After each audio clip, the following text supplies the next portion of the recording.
Hi, I'm Samuel, and this is Duty. Have you signed up for the launch of There's an Alien in My Toilet on Kickstarter? I hope that you do. It's gonna be a hilarious ride. The link is in the summary. See you there.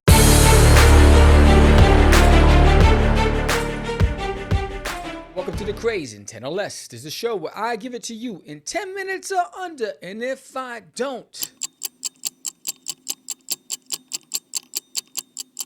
it is what it is. Anyway, this episode of Catch the Craze, the topic for today is brought to you by You Anibal Arroyo con Pollos. So the question is, how do you guys feel? Should the artist get any payment from the sellers? So you're an artist, you sold your art to a seller. Should you get any payment?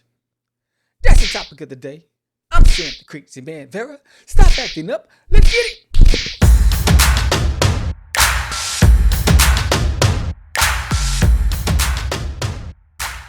All right, so Anibal brought this up. We were chatting on our DMs, and the question was, how do you guys feel about an artist getting paid from the sellers? There's an artist who attempted to make money off of it by offering to verify the authenticity of the artwork for free.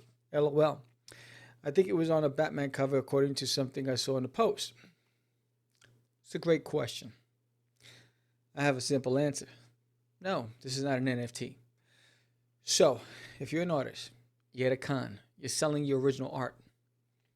Somebody comes in, you priced it. You said, yo, this cover that I did, I'm selling it for 2 beans.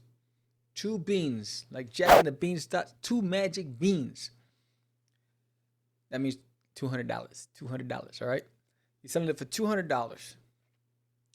Guy gives you $200 cash or credit card, whatever. You accept the payment. Guy walks away. It's done. One and done. Say adios to your art. It's no longer yours.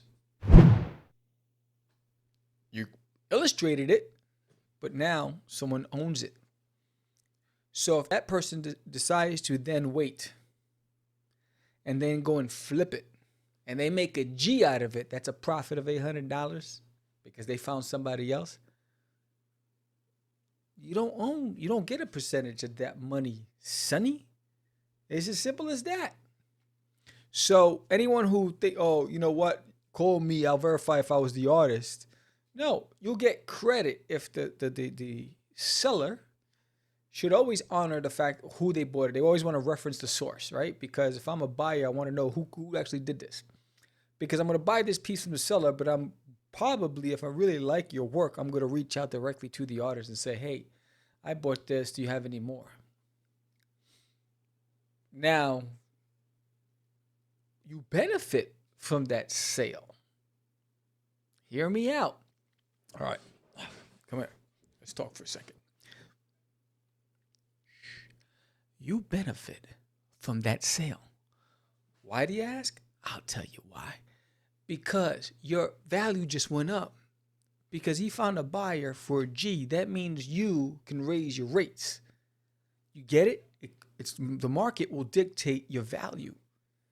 So that sale just helped you generate future growth and sales. So instead of crying over spilled milk and say, yo, he sold me for $1,000. I only sold me for $200. I didn't even realize my value, but they actually did. Say thank you. Thank you for being a friend, right? So say thank you because he just helped you. Now, in NFT, you can make certain as one of the stipulations for your sale of your NFT that if it's resold and resold and resold, that you get a percentage of those sales. It's like royalties almost, right? So as long as that item exists and continues to switch hands, you have the capability of making a lot more money. So if you pop off and it pops off, boom, you're still making cheddar. It's almost like the publishing in the music industry. It's like you're keeping your publishing, right? So the record label, they own the music production, they distribute it, whatever, the whole bit, but you still own your publishing rights. That means airplay, wherever it is, commercials, you're making dollars off of that. So that's the mindset you want to keep when you're thinking about the difference between the two, right? So I'm not the expert in NFTs. I just know that that's one of those clear examples of how you can monetize and make money while you sleep, right? If people are attracted to what you do in NFTs, right? No risk, no reward. Everything's a gamble. I don't know. But I thought I'd bring that to you. And as simple as that. Great question, clear answers, one and done. Anyway, so do you have a Kickstarter or an Indiegogo campaign? And you're running it for 30 days? You want a free commercial on Cast the Craze podcast? Well, it's as simple as this.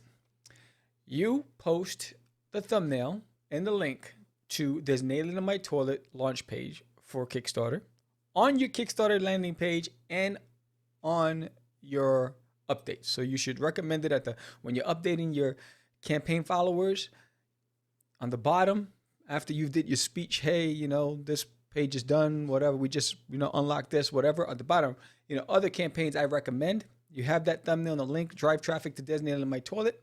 For each week that you do that, for the length of your campaign. So if your campaign 4 weeks, for the length of your campaign, you'll get a 30-second commercial on an episode of Catch the Craze each week. So you'll get 4 commercials if you did it for 4 weeks on each week, promoting your campaign, promoting your book, and driving traffic. And we'll also have the link. Right? Great deal. So we already have one person signed up. It's limited to 5 people. So if you're next, hit us up. So don't forget, hit the landing page, hit the link below, sign up for There's an Alien in My Toilet. It's going to be funny. If you like this episode, subscribe, like. If you want to be a guest on Catch the Craze, go into the notes below. There's a link where you can book yourself onto the show. But there's a caveat. You have to subscribe to the show. Don't hit that link if you didn't subscribe, and we're going to check. All right? We're watching you. And don't unsubscribe once you're on the show. That's not good because we'll never have you back. All right? Don't play those games with us. Anyway, with that said, I'm Sam the Crazy Man Rare. This is the Crazy Tell Less. Peace out.